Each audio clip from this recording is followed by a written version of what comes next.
Okay, good morning, guys. I hope you're all keeping well and that everyone is nice and safe. I've kind of decided that what I'm going to do is try and talk you through each one of the chapters in the Sign of Four to help you with your annotation, the notes that you're going to make.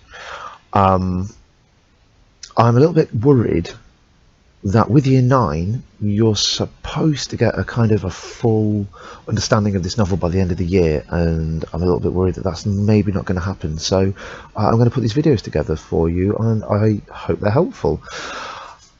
The first thing with each of these chapters is, if you look to the top, I have broken them down into different sections. Now these sections are going to be really helpful when we come to doing exam prep. So for this exam, you're going to be given a short extract,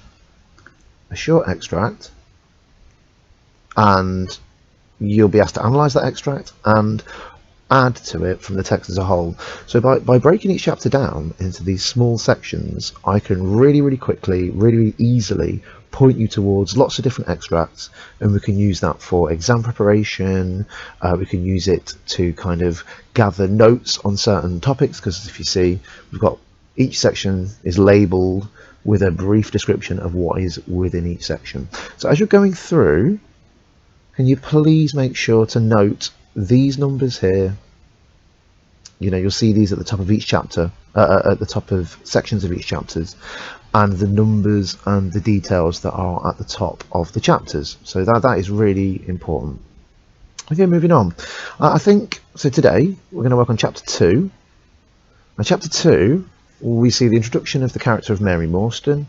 We learn details about the mystery around the disappearance of her father, the appearance of the pearls.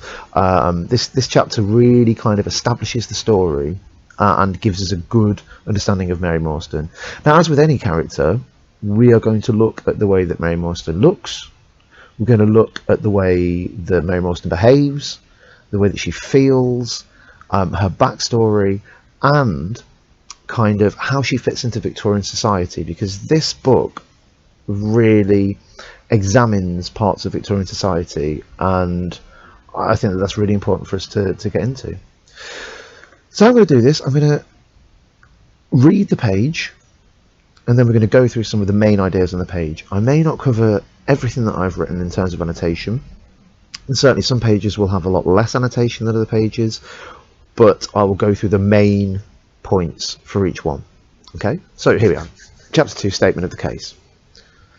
So Miss Morstan entered the room with a firm step and an outward composure of manner. She was a blonde young lady, small, dainty, well-gloved, and dressed in the most perfect taste. There was, however, a plainness and simplicity about her costume, which bore with it a suggestion of limited means. The dress was a sombre greyish beige, untrimmed and unbraided, and she wore a small turban of the same dull hue, relieved only by a suspicion of white feather in the side. Her face had neither regularity of feature nor beauty of complexion, but her expression was sweet and amiable, and her large blue eyes were singularly spiritual and sympathetic. In an experience of women which extends over many nations and 3 separate continents, I have never looked upon a face which gave a clearer promise of a refined and sensitive nature. I could not but observe that as she took the seat which Sherlock Holmes placed for her, her lip trembled, her hand quivered, and she showed every sign of an intense inward agitation. "I have come to you, Mr. Holmes," she said, "because you once enabled my employer, Mrs. Cecil Forrester, to unravel a little domestic complication. She was much impressed by your kindness and skill." "Mrs. Cecil Forrester," he repeated thoughtfully. "I believe that I was of some slight service to her. The case, however, as I remember it, was a very simple one." Okay, we'll stop there and do the last sentence before the next page. So the things to bear in mind with this introduction is we get Mary Morstan's appearance. Let's go to the right one. We get Mary Morstan's appearance. She enters the room with a firm step and an outward composure of manner. She is confident. She is calm. She is together. She is, in many ways, a typical Victorian lady. We see this with her description. She was small, dainty, well-gloved, dressed in the most perfect taste. So the small and dainty, you could look into her being vulnerable, her being weak, a certain amount of innocence within there, but they're dressed in the most perfect taste. Now this shows that she fits in with typical Victorian values.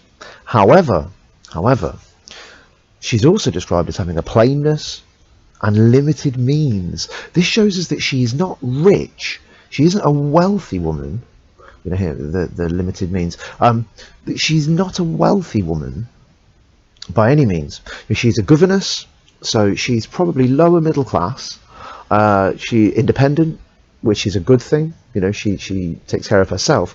However, at this point in the novel, she's maybe slightly below Watson as a doctor. So we're definitely dealing with middle class people in here. Just also to note, we have the white feather. You know, there is a lot of symbolism within that. We're dealing with maybe surrender. We're dealing with maybe purity. Definitely the feather shows softness, weakness. But we also, in this section, we also see Watson's opinion of her. So we see that he believes that she was refined, that she had a sensitive nature. All of these things would have been desirable to Watson as a Victorian man, you know, understanding that that she wasn't working class, all those kind of things. To develop the mystery within this page, we have a few little details. Her lip trembled, her hand quivered, and she showed every sign of intense inward agitation. Now, the lip trembling, the hand quivering, this could be nerves, it could be sadness, obviously, but this, again, I think, puts her within the typical Victorian woman. It's an inward agitation. She is not showing her emotions outwardly. She's keeping them locked in. And there is kind of a stereotypical view that Victorian people, they weren't very in tune with their emotions, or at least they didn't like to show their emotions. So this is obviously not always the case, but I think with Mary Morstan, that's a real key point, that she tries to bury her worries and her troubles. Okay, moving on. So she did not think so, but at least you cannot say come on page. Why are you not liking page? The same of mine. I can hardly imagine anything more strange, more utterly inexplicable than the situation in which I find myself. Holmes rubbed his hands and his eyes glistened. He leaned forward in his chair with an expression of extraordinary concentration upon his clear-cut, hawk-like features. State your case, he said, in brisk business tones. I felt that my position was an embarrassing one. You will, I'm sure, excuse me, I said, rising from my chair. To my surprise, the young lady held up her gloved hand to detain me. If your friend, she said, would be good enough to stop, he might be of inestimable service to me. I relapsed into my chair. Briefly, she continued, the facts are these. My father was an officer in an Indian regiment who sent me home when I was quite a child. My mother was dead, and I had no relative in England. I was placed, however, in a comfortable boarding establishment at Edinburgh, and there I remained until I was 17 years of age, in the year 1878. My father, who was senior captain of his regiment, obtained 12 months' leave and came home. He telegraphed me from London that he had arrived all safe and directed me to come down at once, giving the Langham Hotel as his address. His message, as I remember, was full of kindness and love. On reaching London, I drove to the Langham and was informed that Captain Morstan was staying there, but that he had gone out the night before and had not yet returned. I waited all day without news of him. That night, on the advice of the manager of the hotel, I communicated with the police, and next morning we advertised in all the papers. Okay, so again, lots and lots of things to be getting into. So she believes that her case is more complicated than that of Mrs. Cecil Forrester. So this adds to the mystery. This makes us see that we're dealing with something that is extraordinary, possibly. And obviously, she describes it as utterly inexplicable, meaning that, she cannot explain the situation. Now here we have a really nice couple of descriptions of Sherlock Holmes that we could definitely use. So Holmes rubbed his hands and his eyes glistened. So this shows excitement with the case. And this is a really interesting thing, and this is a motif that we will see appear several times for Holmes. So please make note of these when they appear. His clear-cut, hawk-like features, hawk-like. So this could link with lots and lots of different things. So we have the idea that, you know, he may have excellent sight, that he is powerful, that he is a predator that hunts small animals. You know, Holmes, very much the hawk, criminals, very much the prey. So we see, and we'll see a lot more animal imagery around Holmes as the novel progresses. So here we have the use of the plosives, brisk, business. So this shows that Holmes he wants to get down to it, that it's not anger here, but it is excitement, eagerness, you know. I felt that my position was embarrassing. Okay, so here we see that Mary Morstan, she wants Watson to stay, which is interesting. You know, that kind of establishes that there might be the basis of a relationship here. So just to briefly note that, we now have a flashback. This novel makes a use of flashbacks a lot. So again, please make note of these as we progress through the novel. It kind of impacts on the way that the narrative is structured. It impacts on whether stories are believable. The flashbacks and the changing of narrative perspective, they're also two really, really important ideas within this novel. So, dead mother, tragedy, this idea, the comfortable boarding establishment in Edinburgh. So she's talking here about a boarding school, because obviously her father was in India, so she couldn't be with him, and she didn't have any other relatives living in England. So this shows us something about Mary's history. This shows that she was raised by the Victorian establishment. You know, the boarding school, all of the rules and regulations and all of the ideals behind Victorian life, they would have been instilled in the children in boarding schools. So Mary Morstan, very much a product and an embodiment of Victorian society. So thinking again about the way that she dresses, the way that she behaves, her emotional expression, all of those kind of things, they show that Mary Morstan is part of the Victorian establishment. So we learn that her father was a senior captain. So again, he was a soldier. This patriarchy, you know, there was a hierarchy within the army that very much fueled by the patriarchy. Kindness and love, so showing that he was a nice guy, that he treated her well, and he had gone out the night before and not yet returned. So there is mystery being established here. So let's go on to the next page. Come on. Inquiries led to no result, and from that day to this, no word has ever been heard of my unfortunate father. He came home with his heart full of hope to find some peace, some comfort, and instead, she put a hand to her throat, and a choking sob cut short the sentence. The date? Asked Holmes, opening his notebook. He disappeared upon the 3rd of December 1878, nearly 10 years ago. His luggage remained at the hotel. There was nothing in it to suggest a clue. Some clothes, some books, and a considerable number of curiosities from the Andaman Islands. He had been one of the officers in charge of the convict guard there. Had he any friends in town? Only one that we know of, Major Sholto, of his own regiment, the 34th Bombay Infantry. The Major had retired some little time before and lived at Upper Norwood. We communicated with him, of course, but he did not even know that his brother officer was in England. A singular case, remarked Holmes. I have not yet described to you the most singular part. About 6 years ago, to be exact, upon the 4th of May, 1882, an advertisement appeaappeared in the Times asking for the address of Miss Mary Morstan, and stating that it would be to her advantage to come forward. There was no name or address appended. I had at that time just entered the family of Mrs. Cecil Forrester in the capacity of governess. By her advice, I published my address in the advertisement column. The same day there arrived through the post a small cardboard box addressed to me. So here we're dealing mostly with mystery and the development of mystery. So let's just get rid of this. So let's use this. So their inquiries led to no result. Yeah, so that's added mystery. This is a lovely metaphor. He came home with his heart full of hope to find some peace, and instead, so this shows that Morstan was ready to settle down. He wanted to re-engage with his daughter. He wanted to have a normal life. She put her hand to her throat, and a choking sob cut short the sentence. The idea that the sob itself is violent.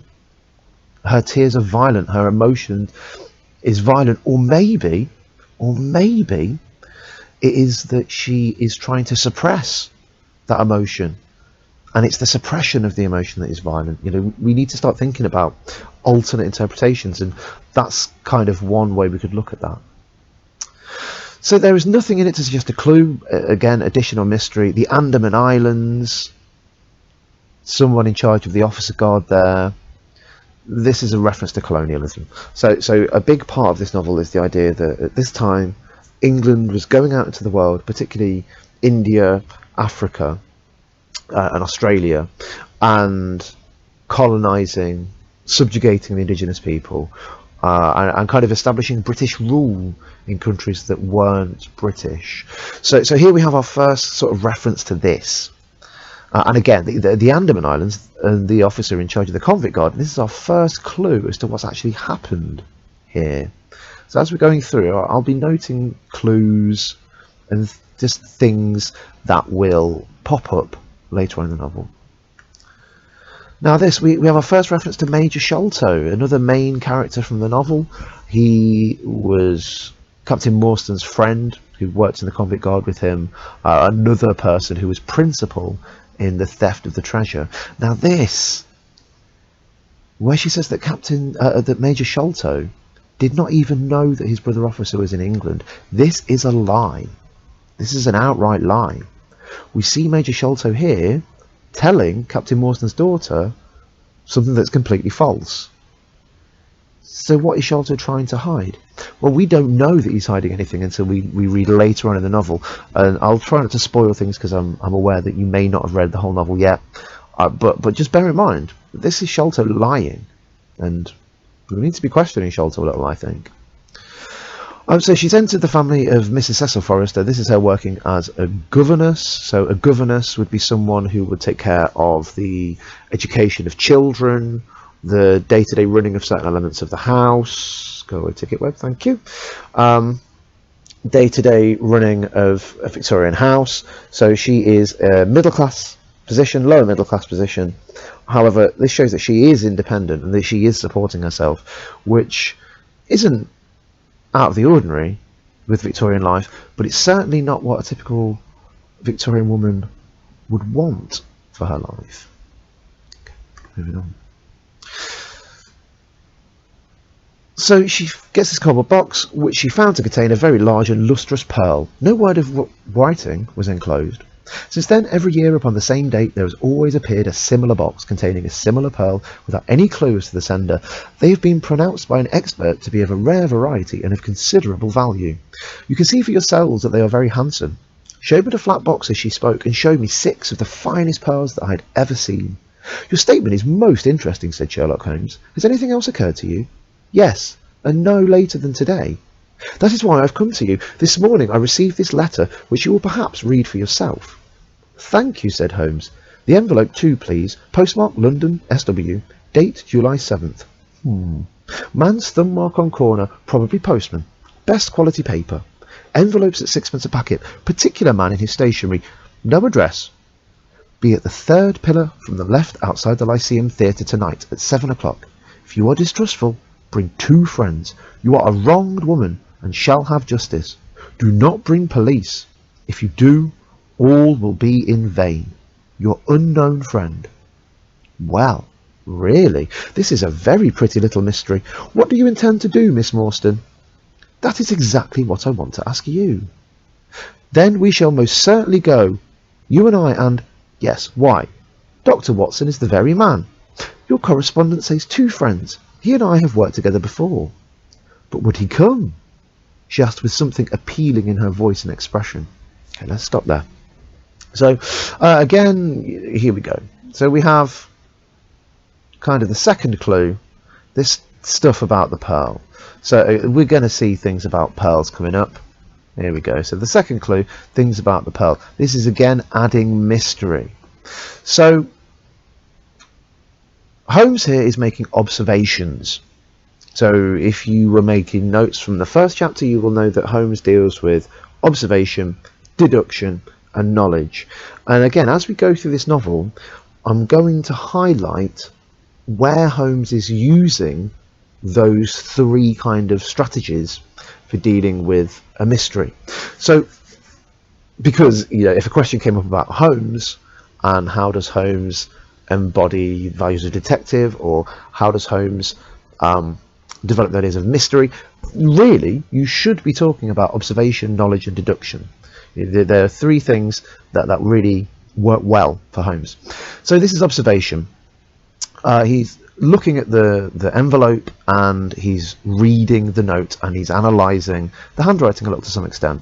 So here we have again a note. This is direct speech from the mysterious stranger. This is our third clue. So finally we see that Mary Morstan, she wants Watson there.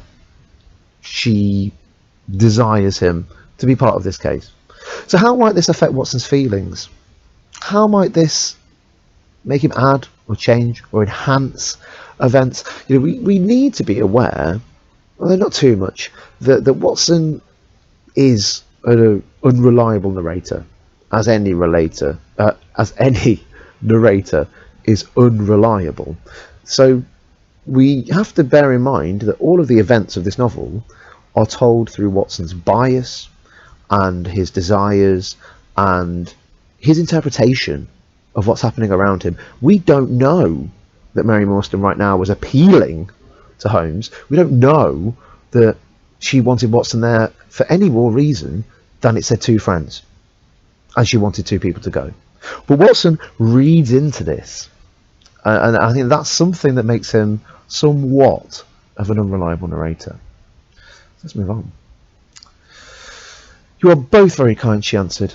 "I have led a retired life and have no friends whom I could appeal to. If I am here at 6, it will do, I suppose." "You must not be later," said Holmes. "There is one other point, however. Is this handwriting the same as that upon the pearl box addresses?" "I have them here," she answered, producing half a dozen pieces of paper. "You are certainly a model client. You have the correct intuition. Let us see now." He spread out the papers upon the table and gave little darting glances from one to the other. "They are disguised hands, except the letter," he said presently. "But there can be no question as to the authorship. See how the irrepressible Greek E will break out, and see the twirl of the final S. They are undoubtedly by the same person. I should not like to suggest false hopes, Miss Morstan, but is there any resemblance between this hand and that of your father?" "Nothing could be more alike." "I expected to hear you say so. We should look out for you then at 6. Pray, allow me to keep the papers. I may look into the matter before then. It is only 3:30. Au revoir, then." "Au revoir," said our visitor, and with a bright, kindly glance from one to the other of us, she replaced her pearl box in her bosom and hurried away. Standing at the window, I watched her walking briskly down the street until the grey turban and white feather were but a speck in the sombre crowd. "What a very attractive woman!" I exclaimed, turning to my companion. So again, here, let's go. We have more evidence of Mary Morstan living a reserved and proper life. She doesn't have many friends. She doesn't get out very much. She, again, typical kind of Victorian attitude. Holmes now. Here we see Holmes's first kind of response to Mary Morstan. He sees her as a client. Nothing more. He's not interested in the emotional side of her case. He's not interested in the way that she feels or how she might be struggling with the disappearance of her father. He's not interested in any of that. She is a client. That is it. However, she is a model client, which shows that Holmes appreciates her mind to an extent. And she's done the right things. She has done the right things. Now here we see Holmes doing some detective skills. He analyses some handwriting. This is a modern tactic that would still be used, and in fact, within these novels, Conan Doyle kind of predicted a lot of detective skills that we wouldn't use nowadays. Certainly in this, the imprints of boots, chemical analysis, all of these kinds of things to bear in mind that were not being used by the actual police. We'll get onto more of that as we go through the novel, but attitudes towards police is a big part of the Sign of Four.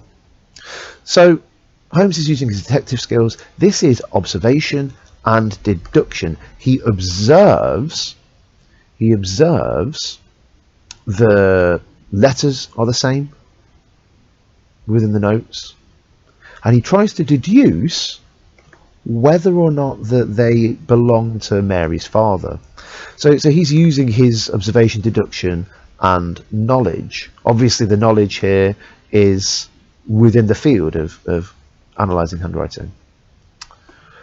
So this idea that Holmes, again, we're going to see that Holmes, he never sleeps, he never stops. He goes on and on and on forever. Once he gets his teeth into a case, he cannot stop. So here we see that, you know, that he is willing to continue the investigation even once Mary Morstan has gone. Just to note, au revoir, the French, this would be a little class thing, kind of a culture. We'll see foreign languages throughout this novel. So she shows her appreciation of them, bright, kindly glance, and now here we go. So we've got a big patriarchal value thing here, What a very attractive woman. The first thing that Watson is really interested in is her appearance, and that he quite fancies her. So, you know, Watson kind of willing to put his feelings on his sleeve, and yeah, kind of reducing Mary Morstan to one kind of feature. Next. So he had lit his pipe again and was leaning back with drooping eyelids. Is she? He said languidly. I did not observe. You really are an automaton, a calculating machine, I cried. There is something positively inhuman in you at times. He smiled gently. It is of the first importance, he said, not to allow your judgment to be biased by personal qualities. A client is to me a mere unit, a factor in a problem. The emotional qualities are antagonistic to clear reasoning. I assure you that the most winning woman I ever knew was hanged for poisoning 3 little children for their insurance money. And the most repellent man of my acquaintance is a philanthropist who has spent nearly $250,000 upon the London poor. In this case, however, I never make exceptions. An exception disproves the rule. Have you ever had occasion to study character in handwriting? What do you make of this fellow's scribble? It is legible and regular, I answered. A man of business habits and some force of character. Holmes shook his head. Look at his long letters, he said. They hardly rise above the common herd. That D might be an A, and that L an E. Men of character always differentiate their long letters, however illegibly they may write. There is vacillation in his K's and self-esteem in his capitals. I'm going out now. I have some few references to make. Let me recommend this book, one of the most remarkable ever penned. It is Winwood Reade's Martyrdom of Man. I shall be back in an hour. Okay, so let's really quickly blast through this now. So we see in here much more of how Holmes lacks emotional depth. And we can think a little, how does his lack of emotion match views of Victorian society? You know, they were very pragmatic. They were very cold, calculating, statistical. You know, we see the emergence of science and rationalism within the Victorian society, quite often to the detriment of others, you know. And here we see some of Holmes's lack of emotion. So the fact that he responds to Watson's comment about her being really attractive. Is she? He doesn't even notice. Languidly, this means without interest. You know, he's not that bothered. And he says, you know, I did not observe. He did not observe. So for someone who is so keen on observation, there is something about Mary Morstan that, you know, he just doesn't notice, and that is the way that she looks, and that is her as a potential match for a partner. Now here, this is a really important quotation. You should remember this one. You really are an automaton, you know, a machine, something with no feelings, something that's cold and emotionless, positively inhuman. So, you know, this as well, this talks about how Holmes exists above the base impulses of people, you know, like the desire to be with another person, the desire for company. Holmes doesn't need that. Holmes just doesn't want that. which is a little ironic, really, because he spends so much time with Watson, and he does desire company. He does need that. And as we get through the book, we're going to focus on how Holmes and Watson are different, and this is one of the big ways that Holmes and Watson are different. Watson is very emotive; he has a lot of emotion, whereas Holmes, no emotion. And now this. So Holmes believes that it's important to be removed emotionally. And this is somewhat ironic,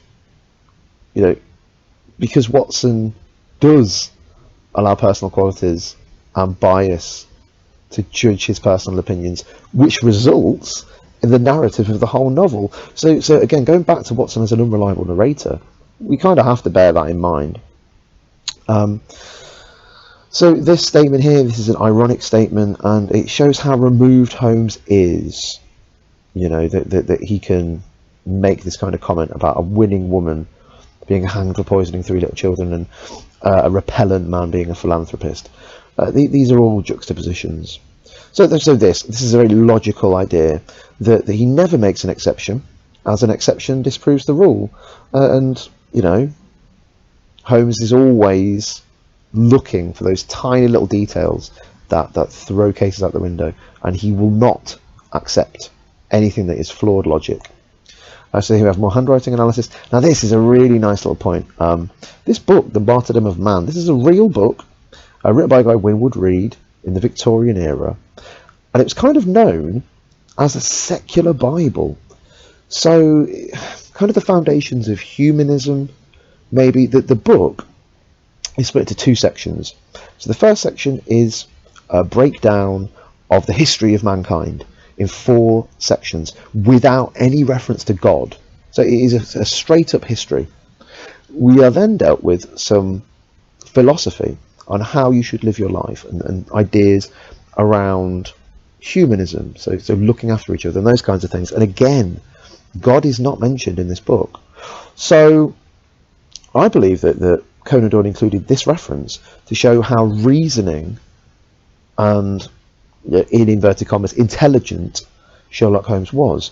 Because if he's recommending this book, that shows some sort of disconnection between religion and, again, in the Victorian era, there was a lot of conflict between science and religion. Think about Darwinism versus creationism. And I think in this instance, and the reference of this book, Holmes would definitely fall under the category of science over religion, if you know what I mean. Come on then. Right, so last page. So now, this is a fun page. So I sat in the window with the volume in my hand, but my thoughts were far from the daring speculations of the writer. My mind ran upon our late visitor, her smiles, the deep rich tones of her voice, the strange mystery which overhung her life. If she was 17 at the time of her father's disappearance, she must be 27 now. A sweet age, when youth has lost its self-consciousness and become a little sobered by experience. So I sat and mused, until such dangerous thoughts came into my head that I hurried away to my desk and plunged furiously into the latest treatise upon pathology. What was I, an army surgeon with a weak leg and a weaker banking account, that I should dare to think of such things? She was a unit, a factor, nothing more. If my future were black, it was better surely to face it like a man than to attempt to brighten it by mere will-o'-the-wisps of the imagination. Okay. So just finally then, so we get kind of Watson on his own here for the first time. Holmes has gone out to do his little research, and he is dwelling upon Mary, particularly his feelings for Mary. So he talks about her smiles, her deep rich tones, the strange mystery. Yeah, he's kind of showing that he fancies her quite a lot. Now this, the idea that as a 27-year-old, youth has lost its self-consciousness, become a little sobered by experience. He's talking about, that she is more outgoing, but at the same time, so the self-consciousness thing, that she has become more outgoing than a young person, like a teenager, but at the same time she is very prim, sobered by experience, so she doesn't behave in a outlandish or leery way. The experiences of life have taken away any kind of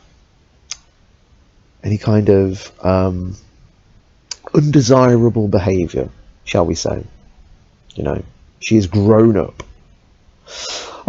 So the idea that his thoughts were dangerous, so he's having improper thoughts about Mary. Now this will be things like, you know, the idea of marrying her and potentially kissing her, all those kind of things that definitely a Victorian gentleman should not be spending his time thinking about. So to get through this, he furiously goes to work. This is a lovely metaphor, plunged furiously into the latest treatise upon pathology, you know, that he has become totally immersed in a piece of work to try and stop thinking about Mary Morstan. And here, again, a lovely bit of rhetoric, an army surgeon with a weak leg and a weaker banking account. So that's, I don't know, it's a nice turn of phrase. So the idea that he's injured from the war, you know, the weak leg, as we'll find out again later, this is a wound that he sustained in the Afghan campaign when he was working as a doctor in the army. There's a piece of shrapnel they couldn't get out, and so from time to time his leg plays up. And a weaker banking account, you know, that he doesn't have very much money. He sees his position as one that is undesirable financially, even before we find any information out about the treasure. He doesn't want to become too involved with Mary because he's concerned that she would be disappointed with his class and status in society, which just shows how much the Victorians put into class and social status. So here we see Watson uses Holmes's words to try and dismiss his feelings for Mary, calls her a unit and a factor, and this. So Watson doesn't have hopes of a relationship with Mary. This idea of mere will-o'-the-wisps. So will-o'-the-wisps, they were a phenomenon known to travellers, people that would be travelling around the countryside. These are little glowing orbs that would float in the air, are known as fool's fire. But at the same time, the actual idiom, will-o'-the-wisps, is a hope of a goal that leads you on but is impossible to reach. So he believes that his hopes and desires of marrying Mary Morstan he may be led on by those desires, you know, as the events of the novel progress, but he feels that it is impossible to reach. So finally, I've just got 3 questions, and I'm going to do this for each chapter. They're going to be questions, and I'm going to set them. I want you to answer them in your own time in your Sign of 4 book, if you can. So these are very simple. So how does Watson build up his relationship with Mary? This is within his mind. Within his mind. And again, how might you say that he's an unreliable narrator? We talked a little bit about that already. Right, a little bit about social class and position. Did I include this? Let's just really quickly see. Did I? No, I didn't. So the other thing to bear in mind with this chapter is how are Holmes and Watson different? If you could spend just a minute going through the evidence that we've annotated today and just find some information about Holmes, some information about Watson, and try to identify contrasting ideas with their characters. Okay, and so that does it. So that's chapter 2. If you have any questions about what I'm doing here, please message me on Show My Homework.